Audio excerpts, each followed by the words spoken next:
Welcome to Futures Focus, a fantasy baseball podcast centering around all the top prospects in the game, brought to you by Prospects 1500.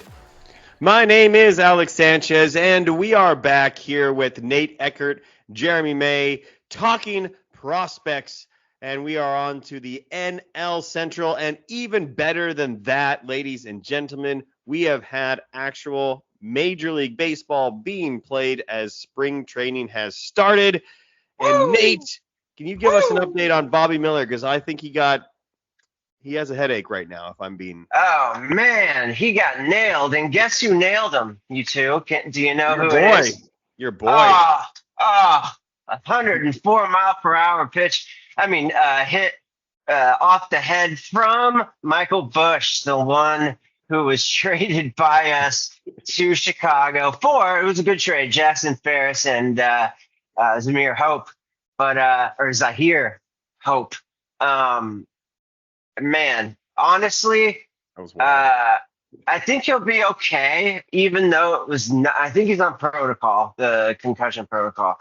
And I think he'll be okay because I don't know if anyone saw it out there in our audience land, but I saw it, and he walked off the field. Yeah, he walked off. That's good. And under his own power.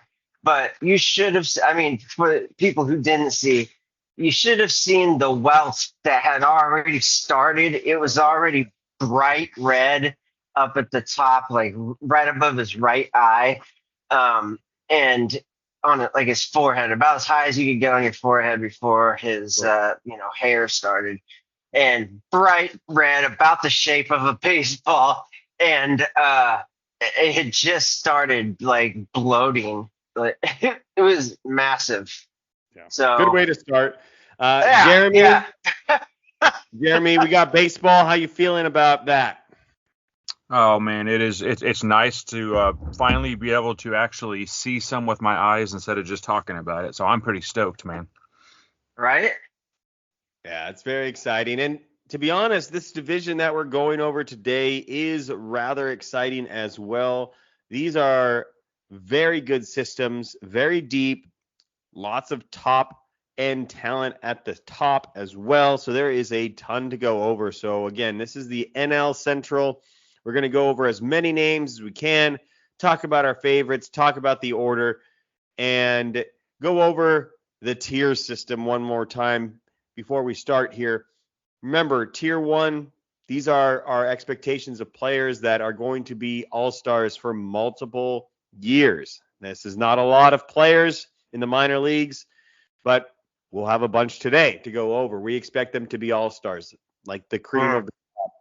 Tier 2, we're expecting to have an above-average contribution at the major league level. Maybe they mix in an all-star game a couple times, but the players that we're pretty confident in are that next tier below, and followed by tier 3, which we have sort of your average expectation of making the major leagues and being a contributor, perhaps a starter, maybe a role player, a guy that we're pretty 50-50 chance that this player is going to make it.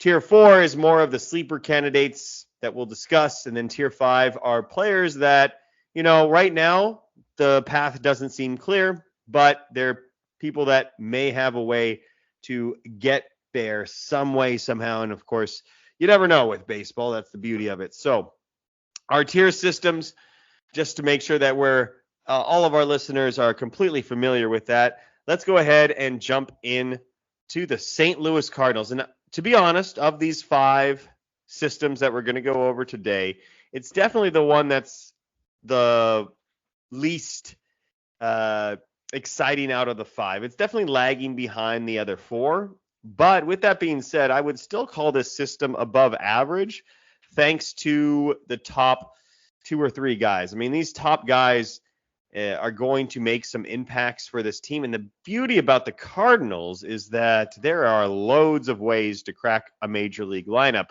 which we can't necessarily say about some of these other teams in this division. So these guys are going to be up quickly.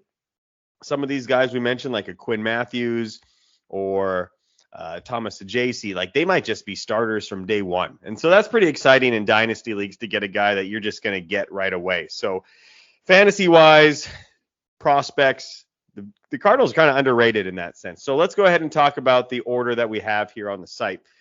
At tier 1, the only player is going to be recently drafted J.J. Weatherholt, the shortstop. Tier 2, we have Quinn Matthews, Tink Hence coming in. Tier 3, Tekoa Roby, Thomas Ajayci, Chase Davis, Jimmy Crooks, Sam Robertson, Leonardo Bernard, and Yairo Padilla rank the last 10 in the tier 3 category. So we'll start with you, Jeremy. I really like Weatherholt. I'm very excited to get him at the, 4 or 5 pick in the draft, in the first year player draft. How high are you on him, and how soon can we see him? I'm really interested in that question for you. Like, he's clearly the number one, but when can we expect him?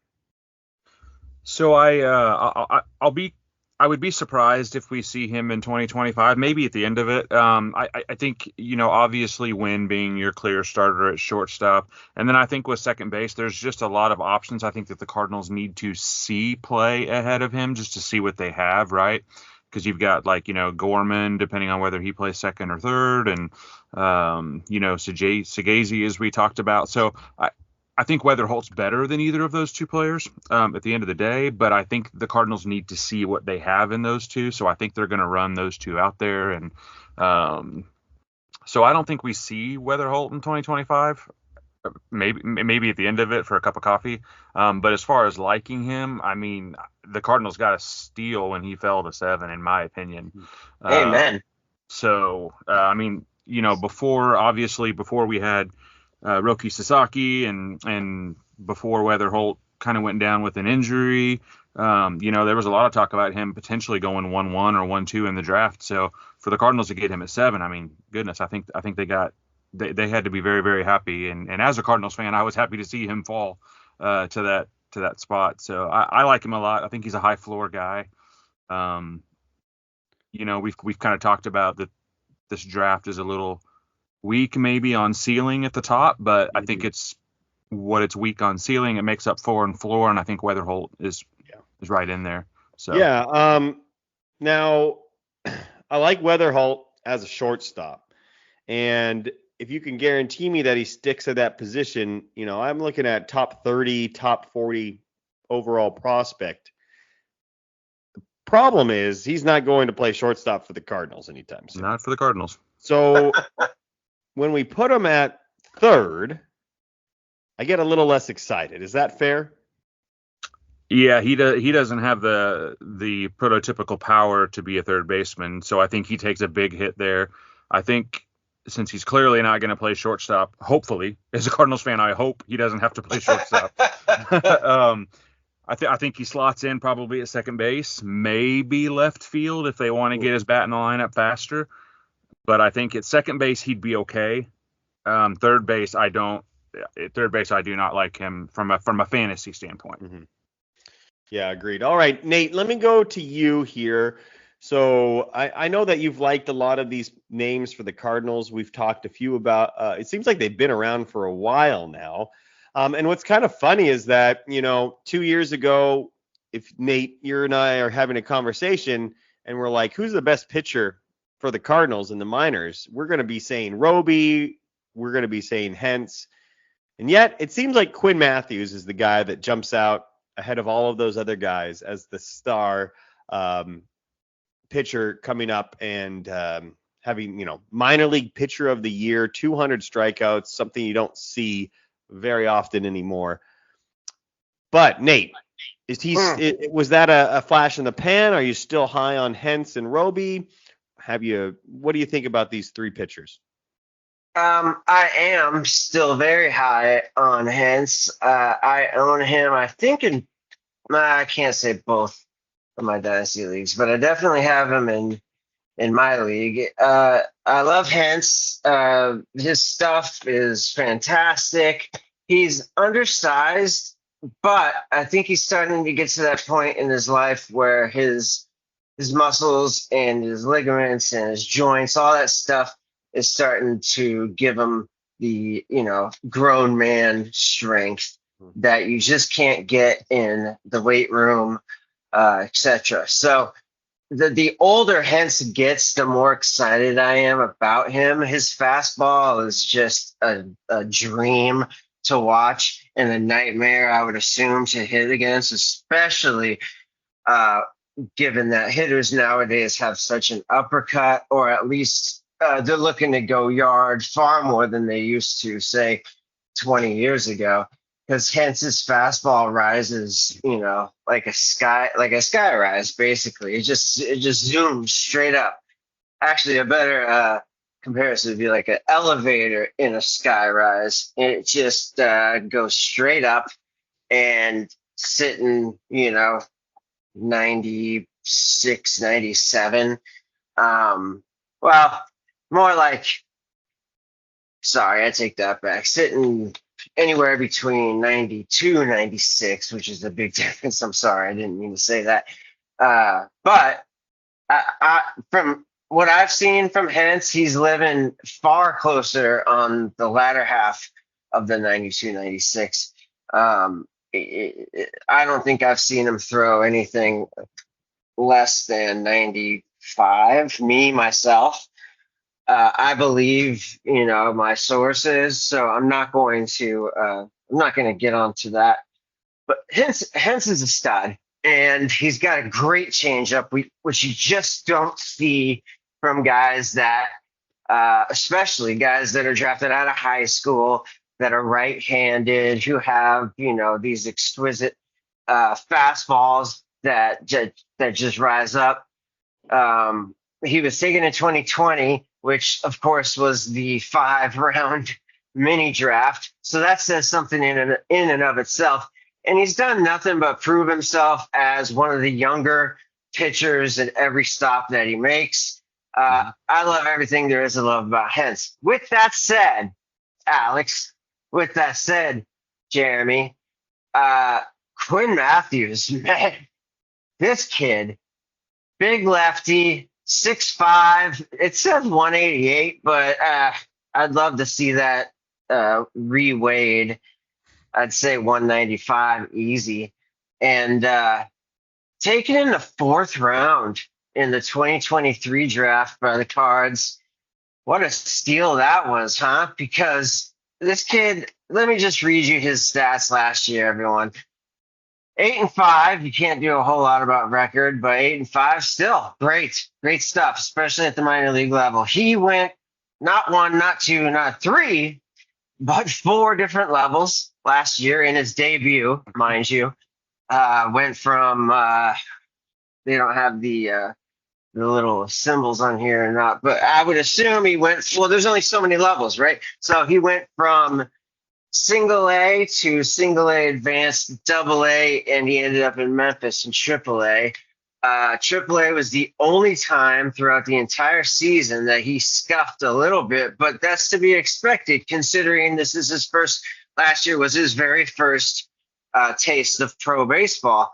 Okay, 8-5 last year through 4 levels, a 2.76 ERA. He started in 26 games. All of his appearances were starts. He threw 143 and 1/3 innings.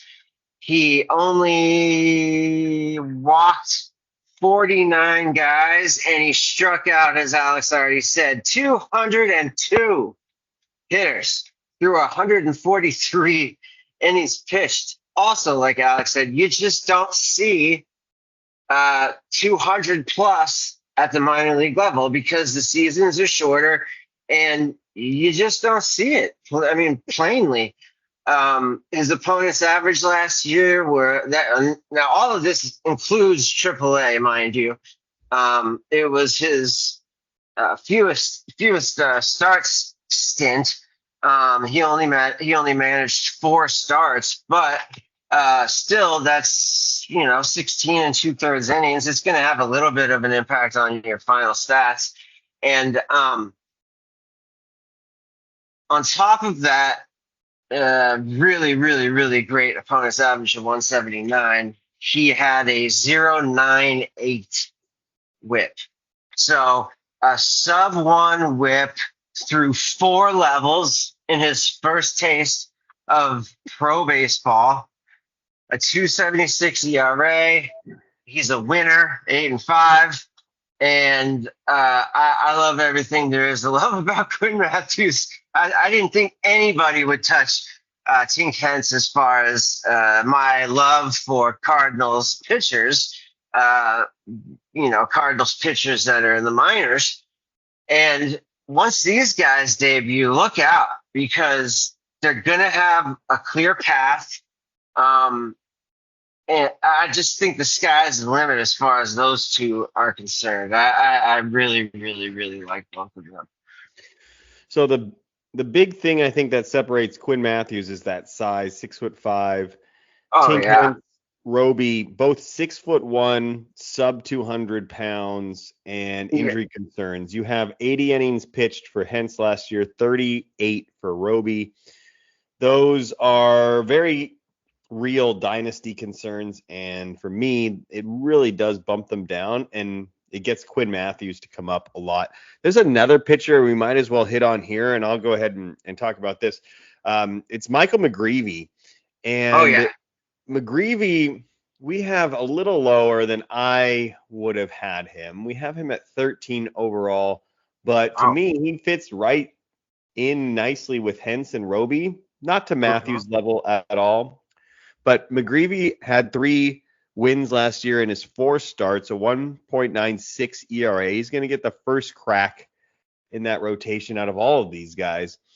And, he doesn't necessarily have the best stuff. Like out of all those 4 pitchers, his stuff clearly lags behind all of them.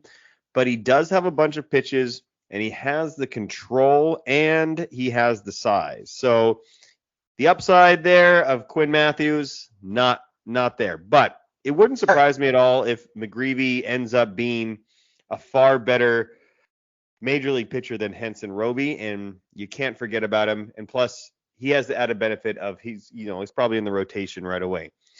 Now, Jeremy, you're the Cardinals fan, so I want to get your thoughts on some of this. Let's say it's not going to happen. I get it. But let's say Nolan Arenado is dealt away. Mm-hmm. What does the infield look like for the Cardinals in your perfect world? Does it include Thomas Ajayci? And what would you do if you don't have Arenado in the picture anymore? You basically have a bunch of spots and a bunch of guys. So I'm interested in what you would do as a Cardinals fan. So what I was hoping for was that Arenado was moved in the offseason. Obviously, that didn't happen. They kind of over-tipped their hand, in my opinion. And then it sounds like they had a deal kind of put together with Houston, and then he nixed it because he had that trade, the no trade clause there. So had he been gone, I think what they would have rolled and what I would have liked to have seen them roll out with was Gorman at third, Wynn at short, and Segasi at second to start the year, right? And kind of roll with that. I don't think that's because I really think they need to see what they have with Gorman. Can he hit enough? Because the power's there, right? Can he play? You still don't know? I've given up on him. Well, and I think I probably have too, but I don't think the Cardinals have. They've got enough invested in him that I think they've got to see can he cut the strikeouts, and you're going to know by midway through the season. I don't see him in the plans long term. I'm sorry. I don't think his defense is good enough to keep him on the field, and I don't think he's going to. I think the strikeout rate's going to be too high. I do like Segasi. I don't know if he can move to third. I don't know if he's got the arm to play third or the quick reflexes to play third. I honestly don't know that. I think so. I'll just interrupt you here. Go for it. With the arm, it's probably Segasi at second and Weatherholt at third. In like a year or two, right? So that's probably where we're going, just because JC's arm is really weak and Weatherholt's is decently strong. So if we had to guess, that's probably where we should kind of direct our listeners. But I'll let you continue. No, you're exactly right. So offensively, I don't. Again, Offensively, I don't love Weatherholt at third, but from a real life standpoint, I would be okay with a Weatherholt, Wynn, Segazy infield. I would have no problems with that. Now, you How could you? yeah, you have another guy down here. Now on our list, we have him at number 10, 17-year-old. We're going to talk about another 17-year-old here in a second. And this guy is not the same as this other 17-year-old, but it's Yairo Padilla, and the fielding, the speed already there. Like, this guy has got that, and a switch hitter, and the display that he put on at rookie ball at 17 didn't have a lot of power, but man, this is a guy that, in a year or two could just explode and skyrocket and is worth highlighting here. What are your thoughts on Padilla, Jeremy? No, I really like him. And in the write-up, I kind of pushed, along with the help from Scott Green, we really pushed him up our list because he came in a fair amount lower on our rankings. But through our conversations, we really pushed him up because I really think as far as talent, he needed to be in our top 10 very clearly. He's a DSL guy, so you can take those stats with a grain of salt, but he's got all of the stuff, right, to be one of their top players. And and when he hits stateside this year, if he continues to do what he's done, we won't be debating that much longer. He'll probably be top 5 if he does stateside what he's done in the DSL. So if he's already starting to gain some traction in the mainstream, but if he's not on your radar already, he needs to be before he hits stateside and really blows up. So yeah, I think he's definitely one to target. He was worth talking about. Now, some of these other guys, we're not looking at huge dynasty assets that I'm feeling comfortable to recommend to you. Like Chase Davis he's probably going to be a major leaguer, but I'm not excited fantasy wise about him. I feel like catchers, Jimmy Crooks, he kind of is just like your everyday catching prospect. So, I'm not going to spend a lot of time on him. Robersa, again, kind of an older prospect, ready to go. Like, these guys aren't super exciting for dynasty wise. No offense, Jeremy, as Cardinals, like real life players, they definitely are exciting. But definitely, I think we're ready to move on to some of the other ones. We spent a lot of time on the Cardinals, more than I wanted to. No offense again. Let's go ahead and move on. We'll head on over to the Milwaukee Brewers. Let's go to the Brewers. Now, Jeremy, you're okay talking about some of these other teams even as a Cardinals fan. Is that all right? Oh, absolutely. Absolutely. Okay. All right. So the Milwaukee Brewers, man, talk about homegrown players. This is a system that just constantly churns out guys from Churio to Garrett Mitchell to Sal Frelick, a couple of wins, a couple losses, Joey Reamer in there. That didn't quite pan out, but it seems like these guys constantly make it. And David Gasper, shout out to him. I know he's listening. Shout out. Listens to every single one of these, obviously, former co-host. I would always kind of roll my eyes when he would talk about these guys. Like they just can't all make it. And it seems like these Brewers prospects all seem to make it. So they're definitely worth talking about. It's okay. So, Nate, yes. I got some friends at school. They're not super into baseball. And I was like, okay, the Brewers, this is a great organization. They're actually as good as the Dodgers when it comes to like development and the little decisions. The problem is they just don't have any money. So that's an interesting take. I think they're a fantastically run organization. If you gave them the Dodgers payroll, this would be one of the best teams in baseball. They're a very good. They're great at coaching kids up. You're right. They're great at homegrown talent. But I do think the Dodgers have them beat as far as pitching development is concerned. And perhaps Milwaukee has the Dodgers beat with Are you talking Henderson. about the Dodger scouts in Japan? Because I'm talking about isn't like talking 80% about. of your rotation in Japan? I'm just saying. Hey, would you like Roki I with would the love Braves? Roki, but the Dodgers did Yeah, not develop Roki. of course 100 they give me did. that. But Yeah. all of the other players that they have developed, Tony Gonsolin, Dustin May, if it wasn't for injuries, they'd be, they'd be dominant. And Sorry, when I can take a shot at the Dodgers, I'm going to take it. I apologize. It's nothing against you. It's just I know that. where I'm I at in know my that. life.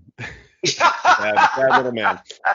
Okay, so let's talk about the Brewers here, though. So, Jeremy, we talked a little bit about this before. You and I are both kind of, for lack of a better term, upset about how this ranking came out, because when we look at the Milwaukee Brewers on Prospects 1500, we see no tier 1 players. 0. Okay, fair. I get it. But then, catcher. We have Jefferson Cuero at number 1 and Jesus Made at number 2. So, Jeremy, if you could get on that soapbox, because I don't want to hog all the soapboxing for me here, please. Take that bullet, Jeremy. So this is the fourth one of these we've done, and this will be the fourth week I say this. The very interesting thing about the way we do this is you get 7 different opinions every week and 7 different ways of evaluating these guys when we put these rankings together. Myself personally, and I know Scott and his son Adam all had Made at the top, of these rankings and a little bit higher. And for me, I'm okay with him not being tier 1 just because he's DSL and he hasn't done it yet, right? Like, by our things, tier 1 means we know that this guy's going to be an all-star. We don't know that, right? We know that he's a stud on paper and that the tools are there. So I am okay with him being tier 2. I would like him to be number 1 in the system, but again, that's not really the way this works. We're more focused on the tier they're in. So I'm totally good with him being in tier 2. But if you just go straight by the rankings, I have a hard time saying that Cuero is above Made, but that's okay. Because again, I think tier 2 is okay for these guys.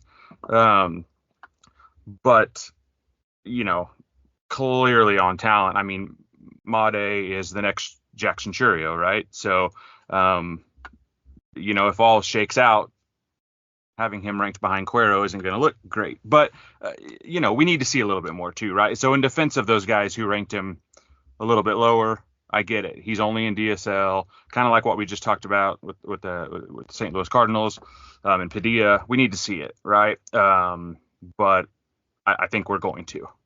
Very soon. I was just about to ask Jeremy if you thought that would be, what would happen.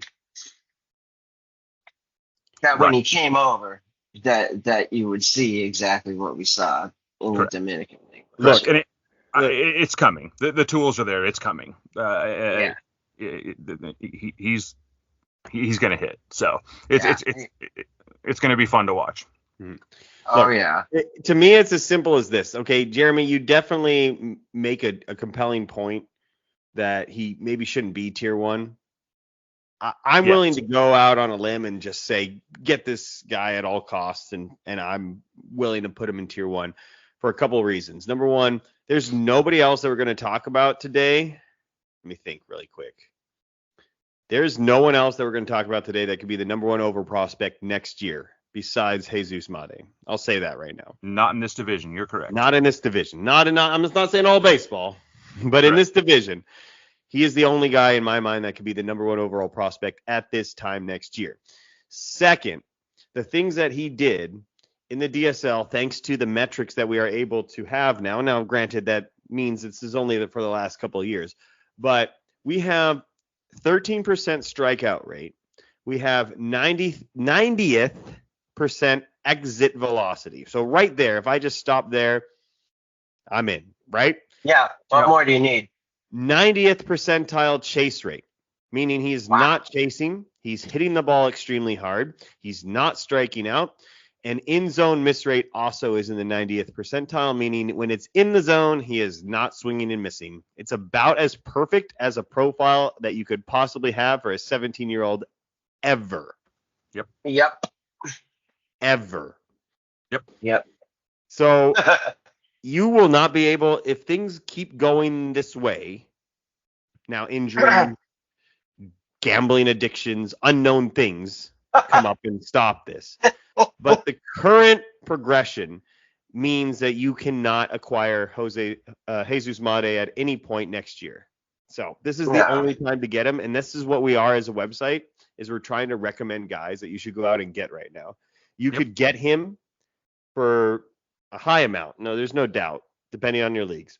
But you will not be able to get him next year if things continue on in this path. So that's my soapbox speech for. I mean, I'll go one step further. You said you won't be able to get him next season. You won't be able to get him in July for anything. I mean, because I think when he hits, he's going to obliterate through single A. I'm sorry. So it's going to be, it's coming.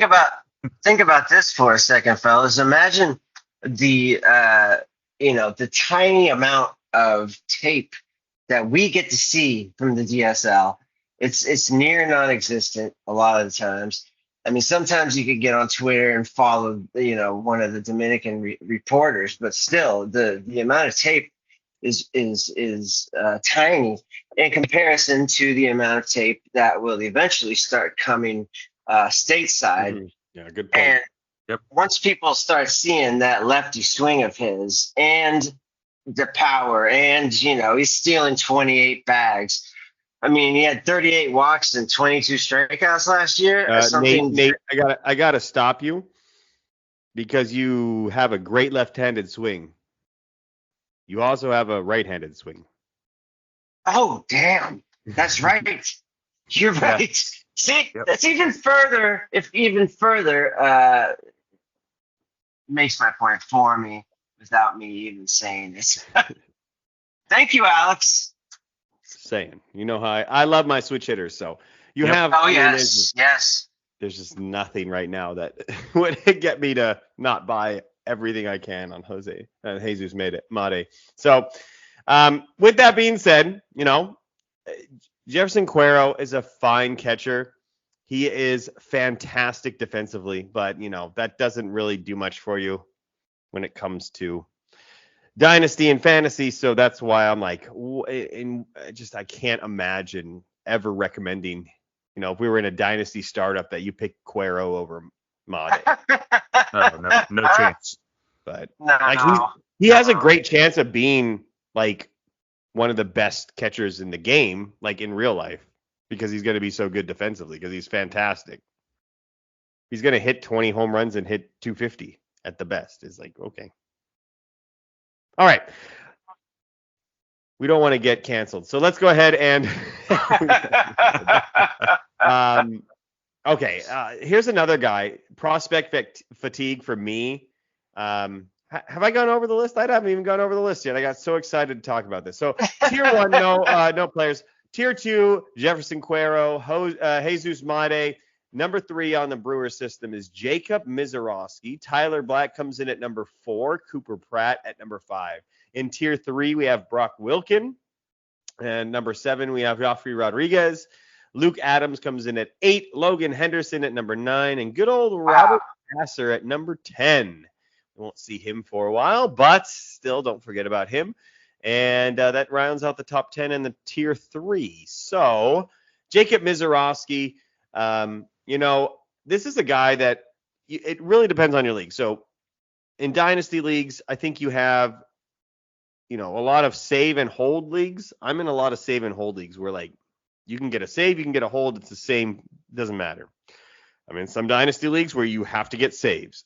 So Misiorowski actually is super underrated right now because you can get him as like a top 100, 190 prospect, maybe even less than that.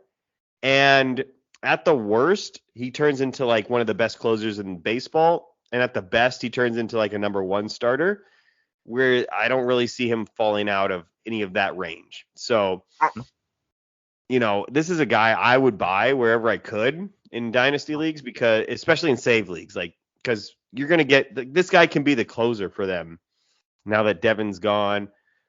Who's closing in Milwaukee right now? Even McGill, I think. Yeah, McGill and like Abner Uribe, and then like Mizorowski could just come in and he throws so hard. He throws so hard, and his slider is so dirty, and he's huge. Hey, 6'7". So imagine the extension on that, 98 mile an hour, 99 mile an hour. Yeah, fastball. 127 strikeouts and 97 innings. But right, I feel like, tell me guys, like he doesn't seem like he's valued highly in any of my dynasty leagues. Jeremy, what do you think? Yeah, no, I agree. I think like this time last year, he was a little higher on people's lists. I'm not quite sure why we kind of forgot about him, because I feel like he had more hype last year than this year. I mean, I know he's got some control issues. I mean, some fairly significant control issues, and maybe that's what's got people soured on him. But your assessment of him was spot on. Worst case scenario, this guy's throwing in the back end of a bullpen, maybe as soon as this year. Best case scenario, he's a number 2 starter.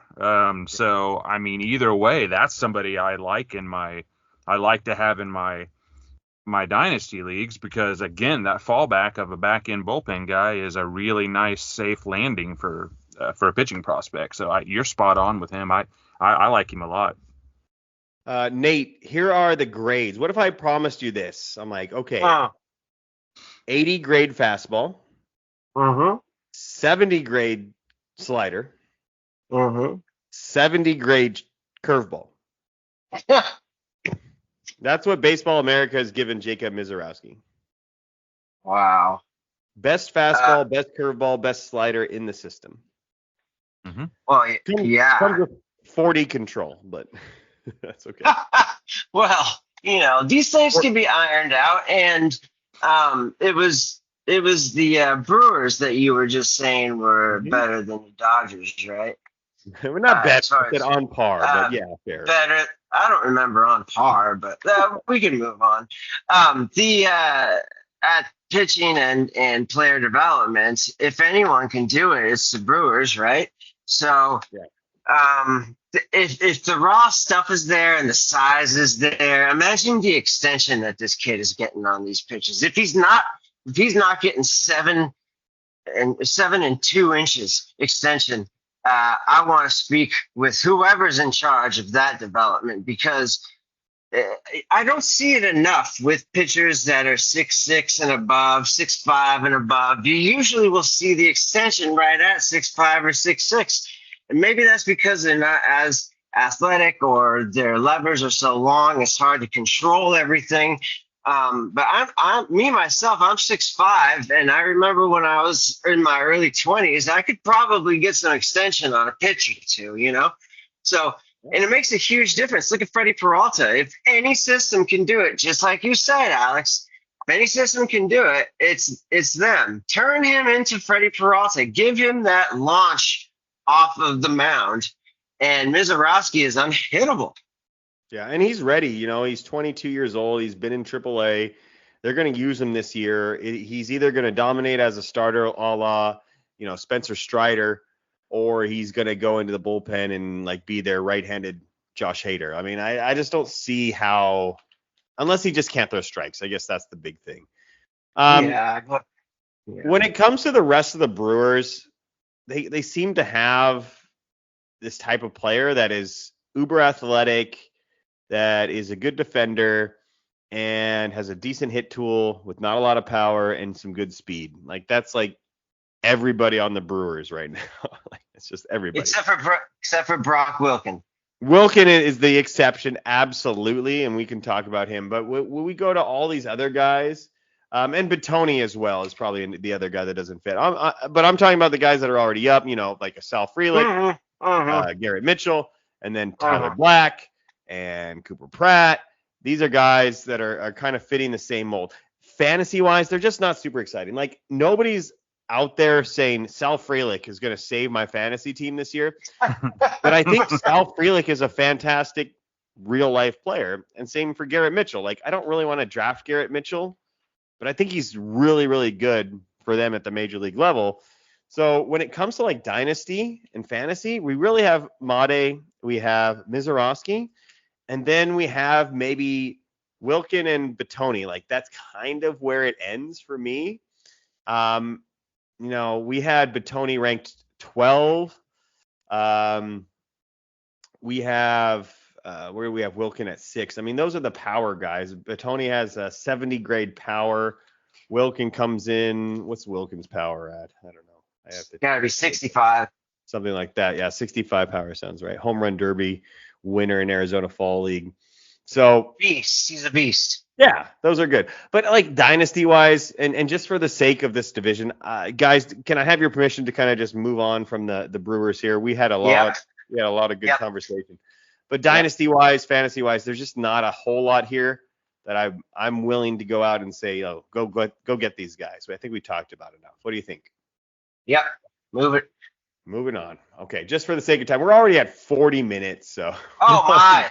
We've done 2 of them, so I'm not sure what's going to happen, but let's keep going. Let's go to the Chicago Cubs next, and we can finally talk about maybe my favorite prospect in all this. Now, Jesus Made, I know I gave very glowing reviews, but Jeremy, you were absolutely right. He is so far away, and so many things could happen from 17 to 20 to when he debuts. But we're going to talk about perhaps my favorite position player. I'll say that. Favorite position player in this division, and that is Matt Shaw and the Cubs. Yes. Matt Shaw. Alex loves Matt Shaw. So we have the Cubs here. Matt Shaw fits in nicely in tier 1. I like to see that. I'm floating Matt Shaw up to like maybe top 15, top 10 maybe if I was doing my ranking. Proximity, everything is going to be really nice there. But for the rest of the system, we have Moises Ballesteros at number 2. Cade Horton coming in at number 3, still around. That's nice. Owen Casey at number 4, former Padre legend. In tier 3, number 5 is Kevin Alcantara. Number 6, James Triantos, another guy I really liked a few years back. At number 6, Jefferson Rojas at number 7, Fernando Cruz at 8, Brandon Birdsell at number 9, Pedro Ramirez at number 10, and Cole Mathis at number 11. So tons of interesting names here. This is a system where like all these players are a little different, and that's kind of what I like to talk about. But Matt Shaw, guys. I mean, am I the high guy here? Jeremy, where do you kind of think Matt Shaw fits in a top 100 list for you? I like Matt Shaw. I don't know that I'd put him top 15 yet, but top 25, yes. I've got no problem fitting him into the top 25. Proximity, I mean, he's probably the starting third baseman, right? I mean, I don't see anybody else. I mean, he's going to have a pretty bad spring not to take that job. No, I like him a lot. I think he's pretty safely a 15-15 type guy. More likely maybe a 20 home run, 15 stolen base guy. I like Matt Shaw a lot. Crazy to think about the fact that he fell to 14th to the Cubs. I mean, in that 2023 draft, 14th. I mean, it's hard for me to believe I know that was a good draft, but it's hard for me to believe there were 13 players better than him in that draft. Yeah, that's just how loaded that draft was. Yeah. But I think the Cubs are pretty happy with him, and they should be. I like Matt Shaw a lot. I think he's going to be a big part of their future. Yeah, Nate. Cade Horton. Yeah. I if I'm being honest, I sort of kind of thought he was falling off a little bit, but I'm seeing him highly ranked here. I'm seeing highly ranked on BA, highly ranked all over the place. So what are your thoughts on Cade Horton? Yeah, I'm with you. Alex, I thought maybe he had fallen off. Just basically this is crazy to me. He's only had 2 full years of pro ball under his belt, and Yeah, it is in wild. his right, and in his first year, I'm sorry, in his second year, he only had 9 starts. So he's obviously had some injuries. Yeah. That goes without being said. Uh, Former first rounder in 2022. He didn't even have a cup of coffee in the minors after he was drafted out of college. And then he debuts 2023 and absolutely lights the world ablaze. 88 innings pitched, a 265 ERA, 117 strikeouts, and 88 in the third. Opponent's average, I love this, 191, and he comes in right at 1 for his whip. Then, now who knows which came first, the chicken or the egg? I don't know what came first, the numbers or the injury, but he had a significant down season compared to his first season. It may have just been I don't know if he played against. Yeah, it may have been the difference in talent between, double A and triple A compared to, the lower levels. But 4.46 ERA last year, only 34 innings pitched through 9 starts. Wow, they must have really put the kid gloves on him. Yeah, Horton, I think he'll have a bounce back so long as he's healthy. And my lord, talk about a pedigree. He was the 7th overall player picked in that 2022 draft. That's wild. Man. I've never really been all that blown away with Horton myself, but you could do a whole hell of a lot worse. Yeah. And one last thing, I don't know about you guys, but I mean, maybe Jeremy, you can clarify this for me. I don't see Ed Howard's name anywhere on the list. Is that possible? Yeah, he did not make our list. Oh, wow. Yeah. Wow. That's crazy. Yeah, he was pretty well hyped there for a while. Yeah. Oh my God. Yeah, he's a first rounder. I mean, he got snagged at I think it was before the 15th overall. Yeah, 23 years old now, Ed Howard. Wow. Yeah. That was the 2020 draft? 2020 draft.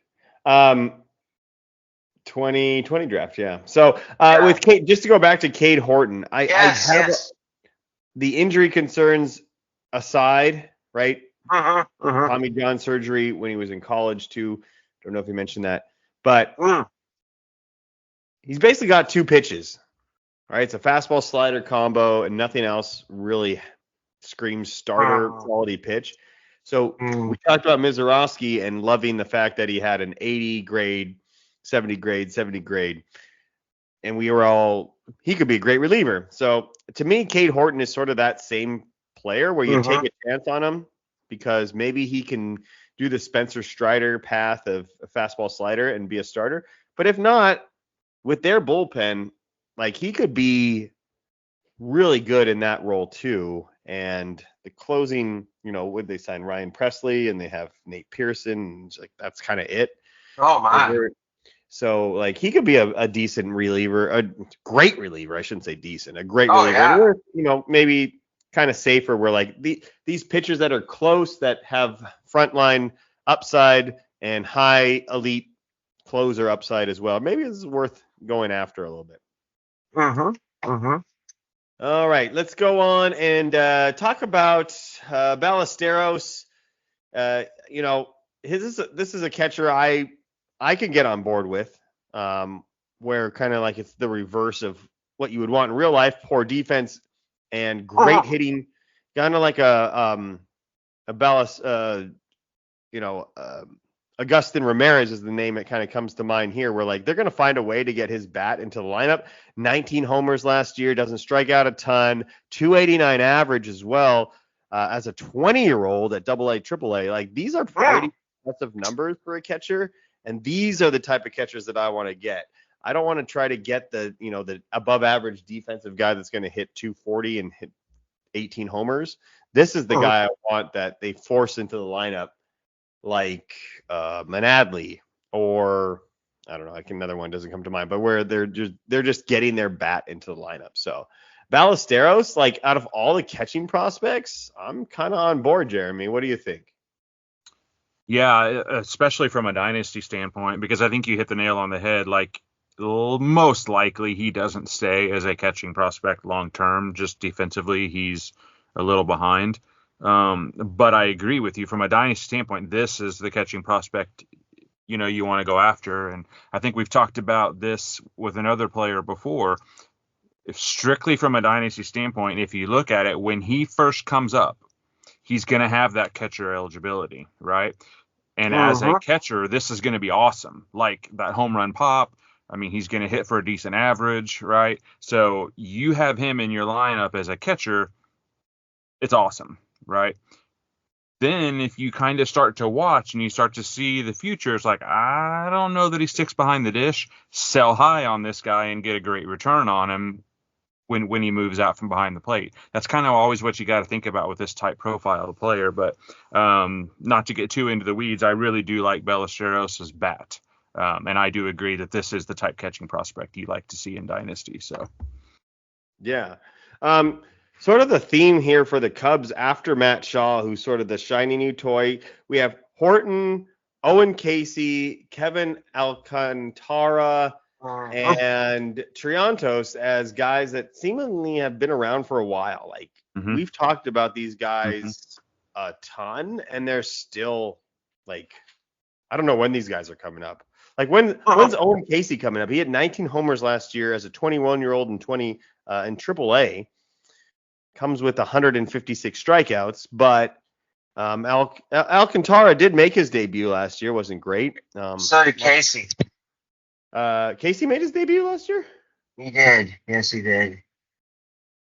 Or maybe no. Maybe he did not. I'm sorry. I'm sorry, Alex.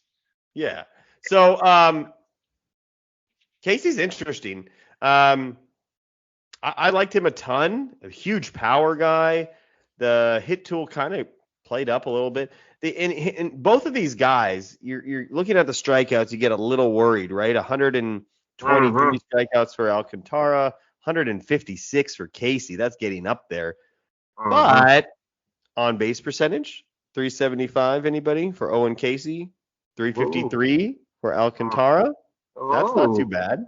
No. Projectability, youth on their side. So, yeah.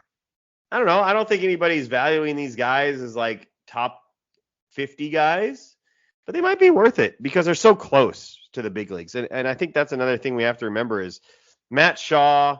Why I like him so much is, like, he's going to be providing you statistics on your dynasty team. Are they going to be great? That I'm not as confident in saying, like 100% he's going to be a 30-30 guy. But I will tell you that guys like Jesus Mate, they won't be providing you any dynasty stats this year. Matt Shaw is going to. Owen Casey is going to. Kevin Alcantara is going to. Kate Horton is going to. And so you have to bump these guys up a little bit. Ballesteros might too. I mean, he AAA last year. So these guys, they may not be superstars. They may not even be all-stars. But if you can pick them up and start to accumulate stats, especially like a roto environment or a very deep league, you can, like, these guys are worth it. They're worth going after and talking about and discussing because they're not empty stats, right? They're 20, 25 homer power for Casey. They're 15, 20, 20 possibility for Alcantara if things definitely what we're talking about. Jeremy, anybody else that catches your eye here for the Cubs that you think we should talk about? Some of the other names here that are interesting, again, Triantos is pretty close, but some of these other guys, they are far away. Jefferson Rojas, Fernando Cruz, Pedro Ramirez, Cole Mathis. These guys are pretty far away. But anybody else you would think we should talk about before we move on? Yeah, I think there's another one we would be amiss if we did not hit on. That's Porter Hodge. I think he doesn't have. I mean, I think he threw 42, 43 innings something last year, so he won't be on the list much longer. But we were talking about the possibility of the pitcher Horton being a closer. I think Mr. Porter Hodge is going to have something to say about that. Because yes, they signed Presley. I don't see that being obviously a long-term thing. I think Porter Hodge, if you're looking for a guy to fit in with the rest of those names that we talked about, is going to contribute this year in a saves and hold league, Porter Hodge is the guy I'm targeting in this system. So yeah, 9 saves last year, and I just don't know how Ryan Presley has always been good. Like, yeah, he gets the job done, doesn't he? Yeah.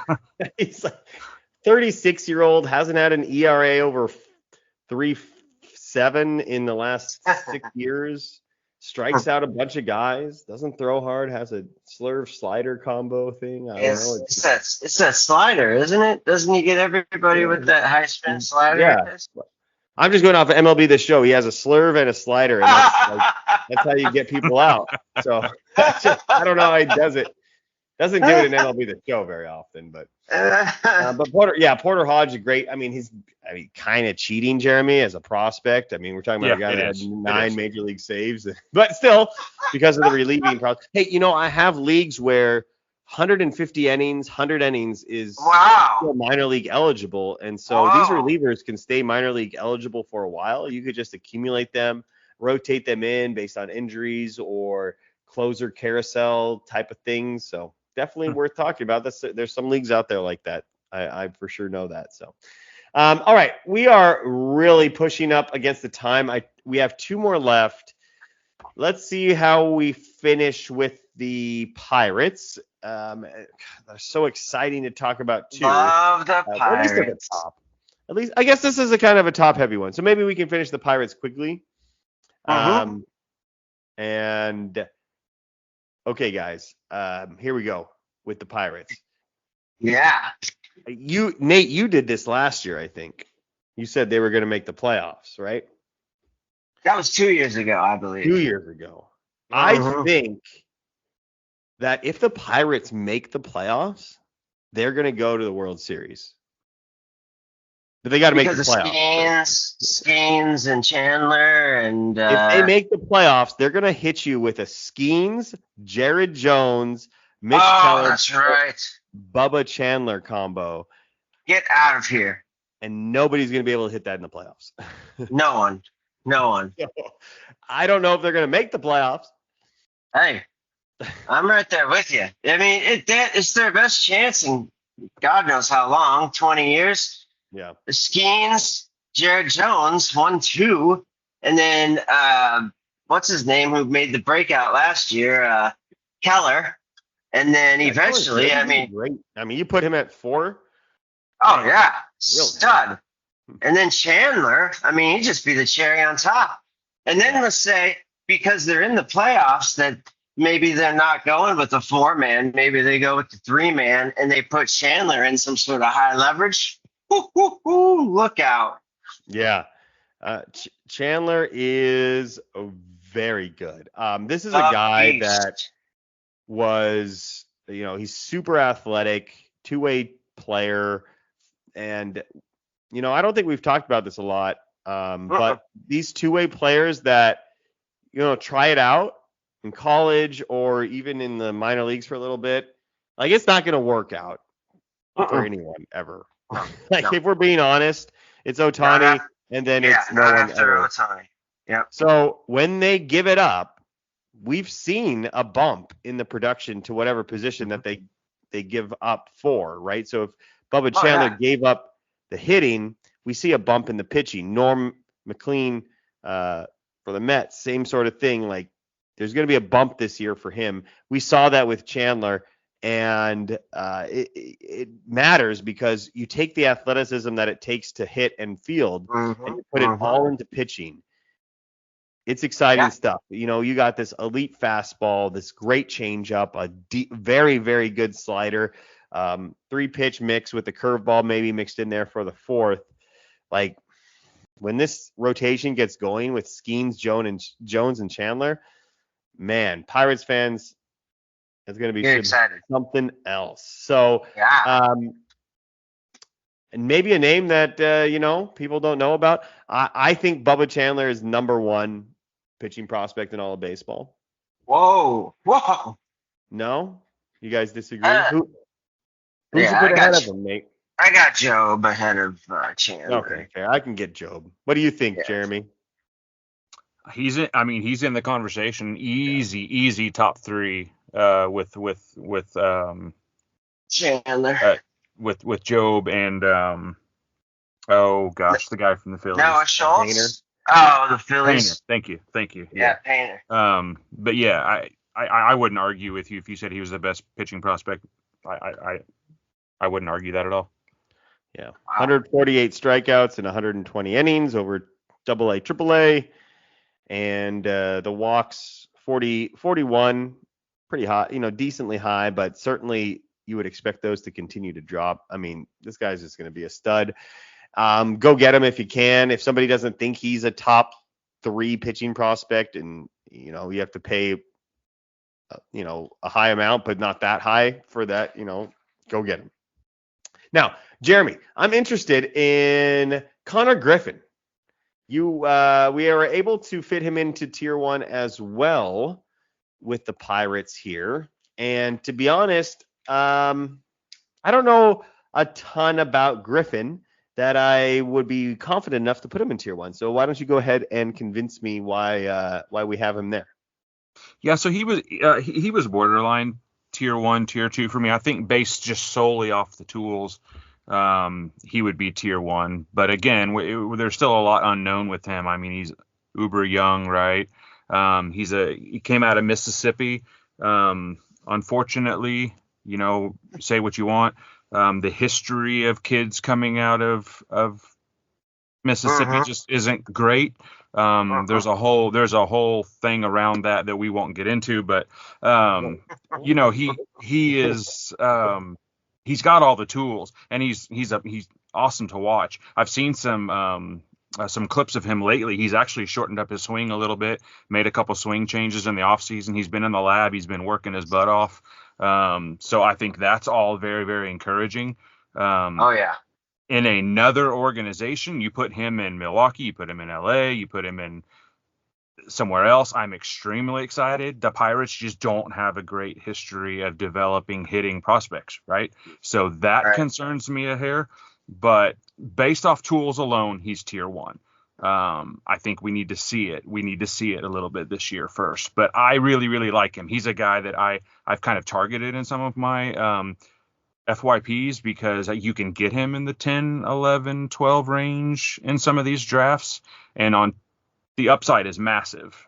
I mean, there's nobody with a better upside, in my opinion, in this year's draft. So he's very intriguing to me. The Mississippi thing, I didn't know that Mississippi was such a negative. Well, I mean, there's this whole Right.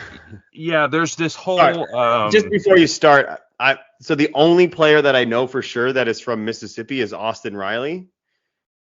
And I was like, you said Mississippi, I was like, Austin Riley is very good. So I'm very interested in, like, you kind of made it shady sounding. Like, what's no, and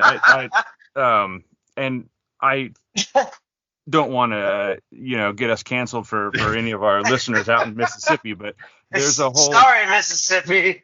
If you want to look into it, you can look into it. Some prospect evaluators will tell you to avoid players from Mississippi. Just some of the economics things in that state, kids are not as they're not exposed to some of the higher level baseball down there, and so their development can be slowed because of that. I don't necessarily buy into that. I think if the kid can play, he can play, but that's just a kind of a something that's out there, I guess. You got it. Okay. I'd never heard anything about that, but it does, it does make sense, especially when you talk about like California and Florida and stuff like that, where like the weather's similar, but the money and the economics are different. Right. Right, I for get it. sure. Like, a lot of people, again, I don't want to get too in the weeds, but a lot of people compare him to a Bryce Ranier, right? They both came out of this draft. Ranier grew up in a baseball hotbed, more of maybe economically privileged part. Well, And so yeah. he was exposed to more. He was exposed to some of that more travel ball and the upper levels stuff and some of the better training and stuff like that. But that Harvard again, Westlake. exactly. So, but to me, that's just another reason to really root for Connor Griffin, right? So let's give the underdog a shot. So. Yeah. Well, I don't know if the 9th overall pick is an underdog because that's a good point. Good point. First high school player taken also, right? I think that. Sure. I think you're probably right. Yeah. I'm pretty sure I am right. It was. Well, I remember it being college heavy at the something. Are they going to pick a high school player at any point? And then I think it was Connor Griffin. No, I think you're right. I don't think anybody was taken before Griffin. Not a pitcher. I know that for sure. But I'm almost positive Griffin was number one. Yeah, no, I feel like you're right. Yeah. Prepsters. All right, Nate. Termarr Johnson, your guy. You've loved him for a while. And it's been a slow kind of burn here with him as we, drafted 2022 now. That's almost 3 years ago. Getting up there. Put on a nice spring training last year. I remember seeing some bombs. Powerhouse here. What do we think about Termarr Johnson? I mean, pretty decent year last year for him. The average is the only thing that kind of sticks out to you, but everything else looks really good under the hood. Yeah, I still love Termarr. There's nothing that's going to get me to come off of the Termarr Johnson fan wagon. Did you guys see what I did right there? The fan wagon. He impressed me, and I will say this every single time you ask me about him. Alex, I know you've heard it 9 times. Hopefully not all of our listeners have heard it as many times as I've said it, but his poise at the draft, and I can't say this enough. When you see kids thrown into a situation where they're just thrown to the sharks, right? You've got reporters, and not just like your local reporters. We were talking ESPN, ABC, real deal national television coverage. It was in LA, which added a whole other aspect of the draft. I gotta say, because I went to Seattle that very next year, and the ambiance, the vibe in 2022 was night and day compared to Seattle, which shouldn't have been, because the 2023 draft was the mega draft, right? Maybe it has something to do with Jacob Wilson being the first player there that was he was the first drafted player who was actually there in person.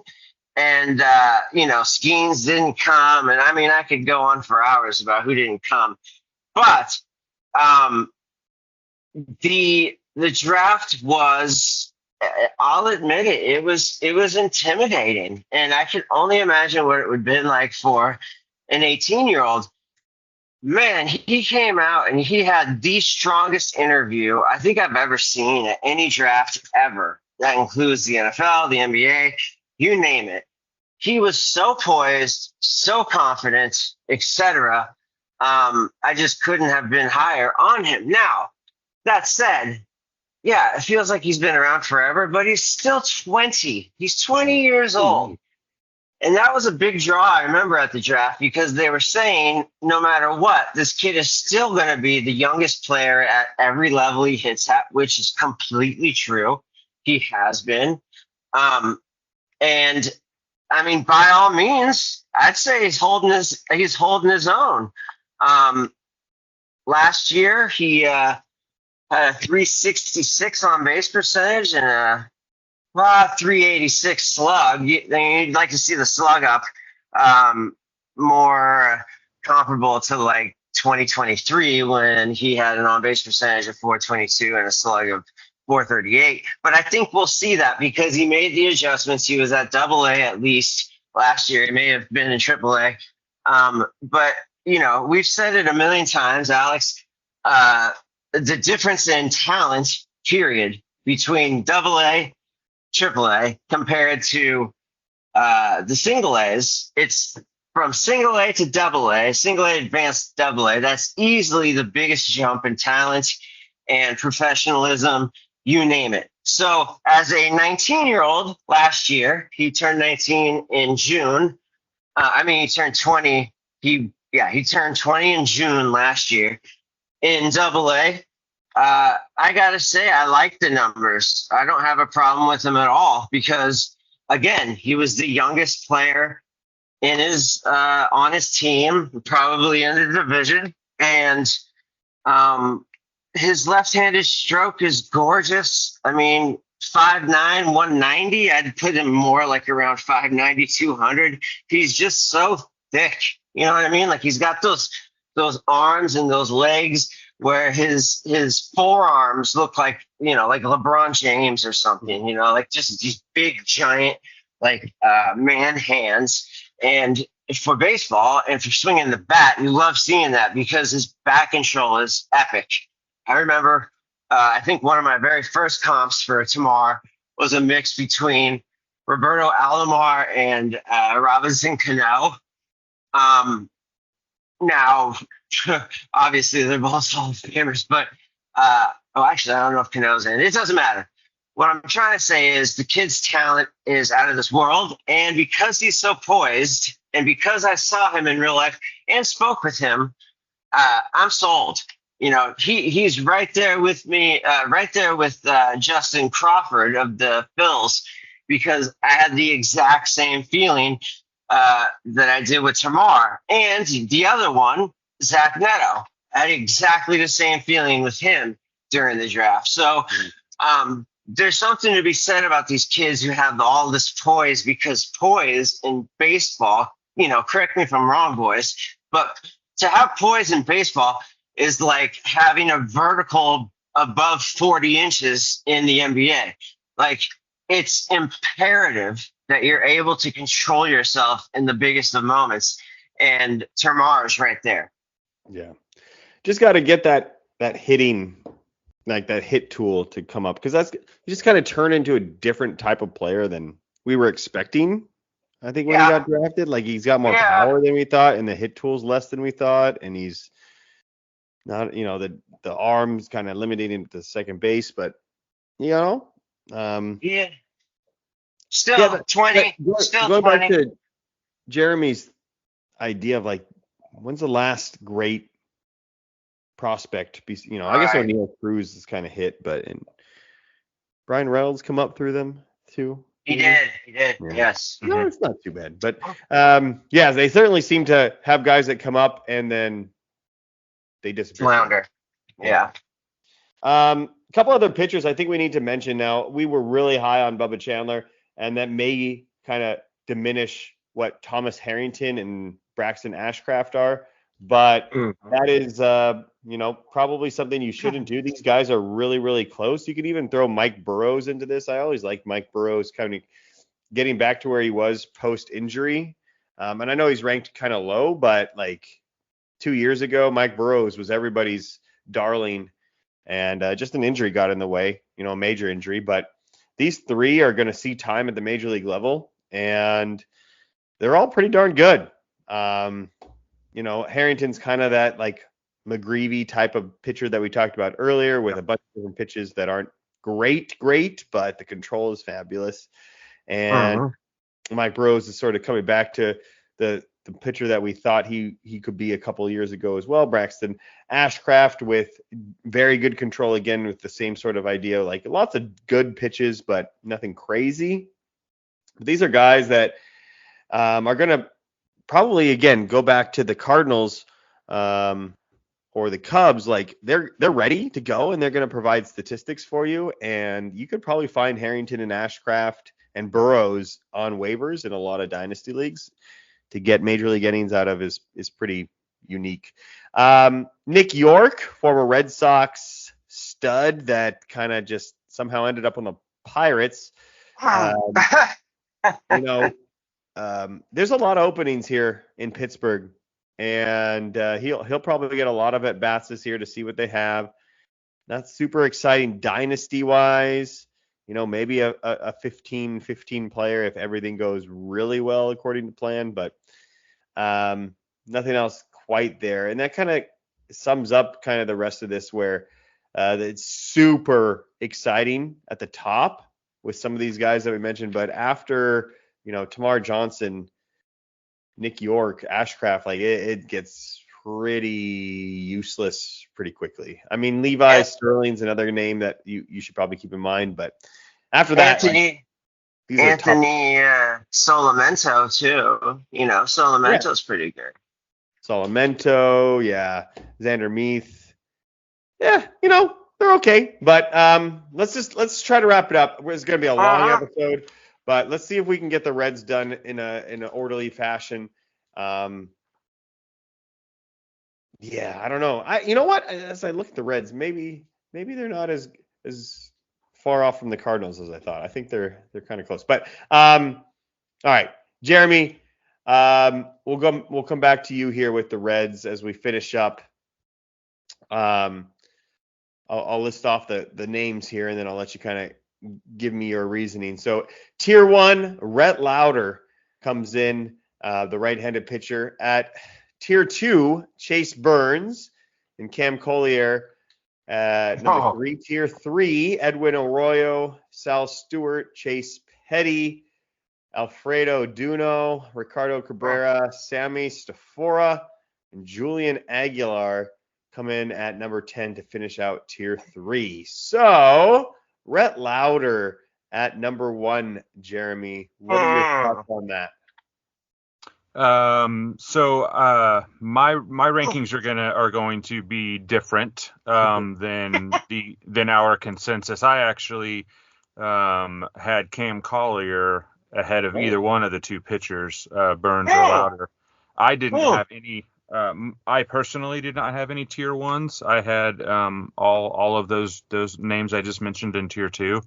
So again, if you're looking at tier instead of ranking, they're all kind of in the same grouping for me. But yeah, I was a little higher on Cam Collier. I actually had Lauder come in at number 2. But yeah, I don't really know what more to say. I'm just not as high on Lauder. I just think he needs a little bit more work. I think there's some tools there to be good. I don't like his delivery. It doesn't look repetitive to me, which then makes me worry. How consistent is he going to be with strikes? Is he going to be able to go, 2-3 times through the lineup? So there's just enough questions with Lauder for me to not keep him in tier 1. But everybody else that ranked was higher on him and had him and put him in tier 1. So that may just be my dynasty pitcher bias coming through there. So. Yeah, I feel you on that. And Rhett Lauder, you just have to know what you're getting with him, and then you can rank him however you feel appropriately. Like when we put him at number 1 and we say tier 1, it really does sound like he's a number 1 or a number 2 starter, which just isn't going to be the case. No. This is a innings eater, strike thrower, non-strikeout guy that's gonna, go out and give you 30 games a year, 25 games minimum, and a tough ballpark, and so that has to come into play as well. But if you think, okay, I'm getting a number 3 starter for a decent team, then you're fine. That's who Rhett Lauder is, in my opinion. Like there's no ceiling here, and so. If you want to go for ceiling, you just have to go Chase Burns. I mean, that's just where it's at. Now there's a ton more risk with Chase Burns than there is with Rhett Lauder. I mean, Lauder is in the big leagues now, and we haven't even seen Chase Burns pitch. And his arm could, it's gonna. Chances are, as negative as it sounds, that he's gonna, suffer an injury here with that speed and that slider that he's throwing. Like that's just Tommy John on it. I hate to say it, but it's written all over. There he goes. Rhett Lauder is not going to get that. Now, Cam Collier is interesting. Yes. I have another name. Like, if I was going to really be honest and give you the number one prospect for the Cincinnati Reds, while also trying to be a little bit counterculture, I'm going to put Sal Stewart number one. I knew you were going to say that. I think Sal Stewart is like a Joey Votto type of player that the Reds are developing here with a huge hit tool. And Nate, you love guys with hit tools. Oh, yeah. You better believe And it. the power hasn't completely shown up, but with that hit tool, with a nice projectable build at 20 years old, like almost 400 on base percentage. Like, just give me Sal Stewart over the pitchers in my mind. And then Cam Collier, like, I get it. The upside for Cam is probably a lot higher than Sal Stewart. But if I had to bet my life on a guy that had 10 years of major league experience between those two, and you said only one of them would do it, I would say Sal Stewart would be the guy. So what do you think, Nate? I agree, and I love Cam Collier, but I do agree. Stewart feels like he's just got MLB written all over him, and Collier, to me, it just feels like a lot bigger risk. Now, like you said, ceiling wise, yeah, Collier I think is there, but more so than Collier anymore, I like Cam Smith with the Houston Astros, but that's a whole other. That's a whole other stretch. Oh, you're going from Cam's? Yeah. The best Cam? Yeah. Just third base. Yeah. See you later. But I think Chase Petty, just a side note, when I heard that he got traded to the Reds, I think I screamed out loud because I was the biggest Petty. I still love him, but the biggest Petty guy on planet Earth, and moving from the Twins and going to the Reds as a pitcher is just, it's almost as bad as the Rockies, in my opinion. That tiny little stadium that they play in, and I mean, I'm trying to get everything in here because I know we're running out of time. I'll just say my last thing regarding the Burns Louder debut. I mean, what's the word? I tried saying debut, but that's not it. Debate. To be successful at a place like Cincy, I think you have to go full board like Hunter Green status, and just have that blow away stuff where you don't even have to worry about them hitting home runs because they just can't put the ball in play. And for Burns, that is the ceiling, right? I don't see a pitcher like Louder, who is like Bronson Arroyo 2.0. I don't see him having the stuff that's going to blow hitters away, and therefore they're going to hit enough to where they're going to pop one or two or three or four or five homers out with the quickness. Burns, on the other hand, though he comes with risk, he's got the type of stuff where, they probably wouldn't get more. Like, let's say Burns hits his ceiling and everybody loves him, and he's just grooving, right? How many hard hit balls, i.e., how many balls that are barreled more or less? And I know that's different, but how many balls do you think really are going to have a chance at leaving the yard? Maybe one or two swings throughout the entirety of his start. Now, that is the way to win ball games as a pitcher in Cincinnati, not the Rhett Louder way, in my opinion. Yeah, agreed. Hey, guys. You've heard of Fangraphs, yeah? Yeah. Okay, so our listeners probably have heard of Fangraphs too. Do you guys respect them? Absolutely. Absolutely, yeah. They do great work. They're a huge resource for me in Dynasty League for sure. Fantastic stuff. Yes. Now they just released their top 100 list, and there's the guys you know, and then there's a guy at 29. 29 overall. Yeah. And he's in the red system. And it's nobody that we've mentioned before right You're now. not talking about Edwin Arroyo, are That's you? what I was about to say. Is it Edwin Or Arroyo? Duno? Or is it? Alfredo Duno, Okay. Yeah. Okay. number 29. Wow. Okay. This is there's there's also Drake Baldwin at number 11, which I'm What? ecstatic to see. What? I don't know At how. 11? Yeah, but he's surrounded by Kristen Campbell, Dalton Rushing, Jackson Jobe, Carson Williams. So I'm like, okay, those are names I respect. So I don't know how these catchers are getting up to insane length, but it is worth noting about Alfredo Duno. Yeah. And He's a beast. I know we shouldn't do this a lot, but I think it's just fascinating to look at kind of some of these. I think it's worth it to see what are who goes all out on players that nobody else does. So we had Duno at number 7 in the Reds organization. They slapped a 80 potential grade power on him. On Duno? On raw power, and then 70 game power with 60 fielding and a 55 current speed as a catcher. 19-year-old catcher. As a 19, he's going to be 19. Freak athlete who just hasn't been able to play because of injuries is what they say. So, yeah, I don't know what to make of this exactly, because I love Fangraphs. This is what got me into looking beyond batting average and RBI, right? I mean, this website for all of us, right? So there's something here that's causing this to happen, and it's worth taking note of. So, absolutely, Alfredo Duno. I mean, I've heard rumblings about Duno.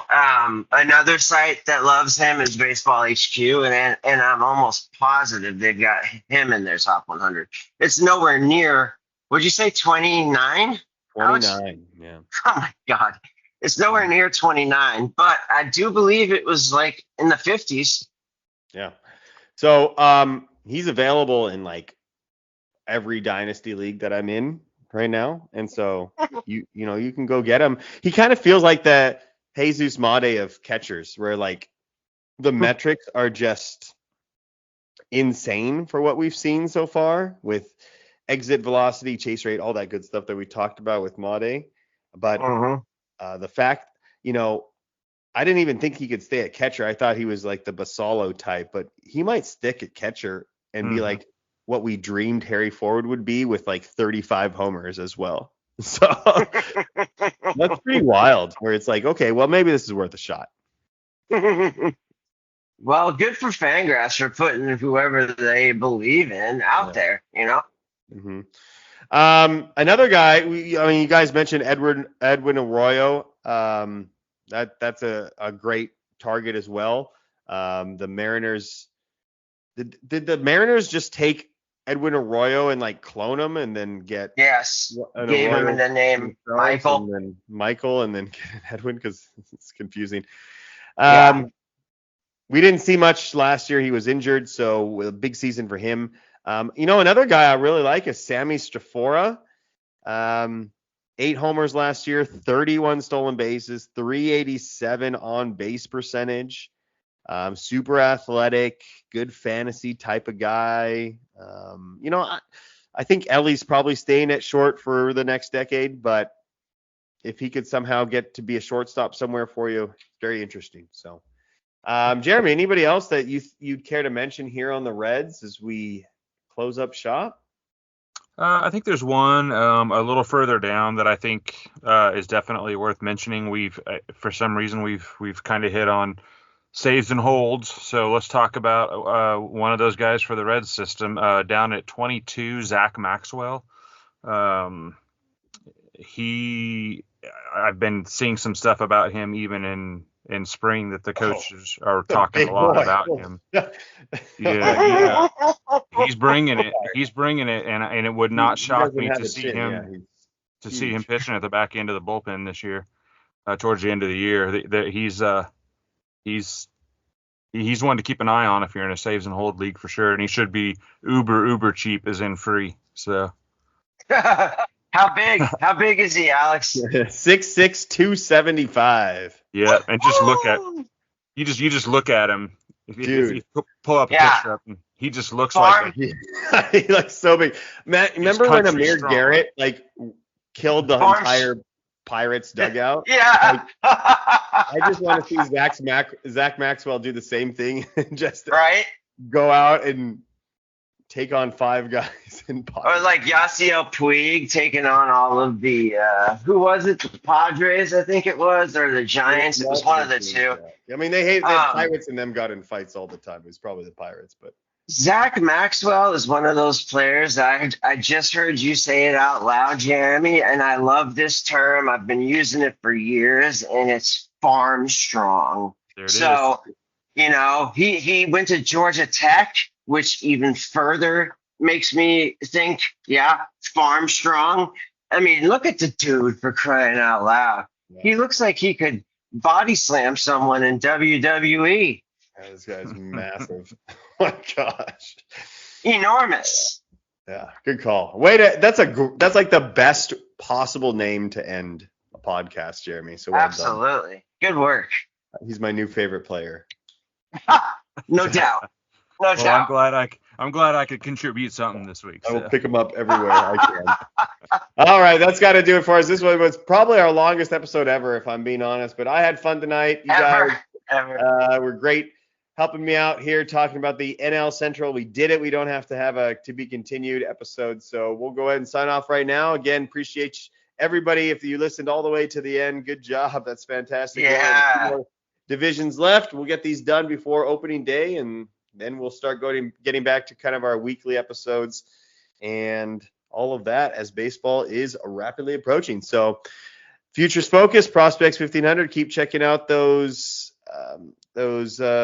teams, those organizations if you haven't. A couple other great articles on the site as well. I know, Nate, you were kind of pumping up the Rebuild Dynasty. Mm-hmm.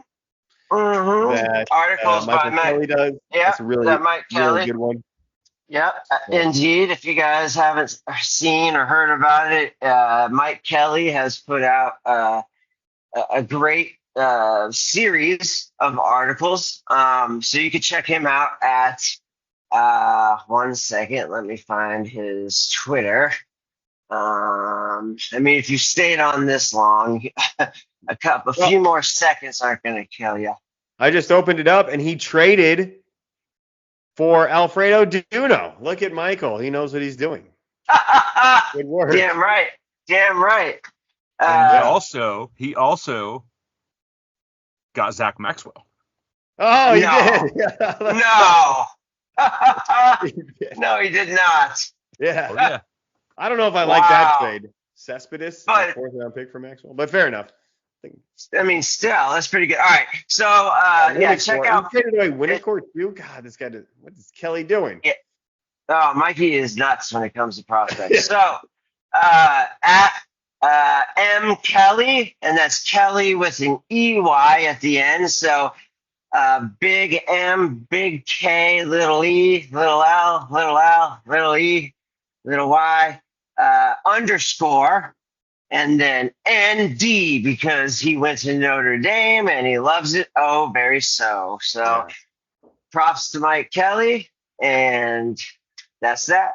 Yeah, he's my best friend because he likes the Braves and Notre Dame. We are aligned on that, so I love you guys are like soulmates. Yeah, we just become best friends. So that's going to do it for us. Again, thank you so much for listening. This is Futures Focus. Jeremy May, Nate Eckert, myself, Alex Sanchez. We are out.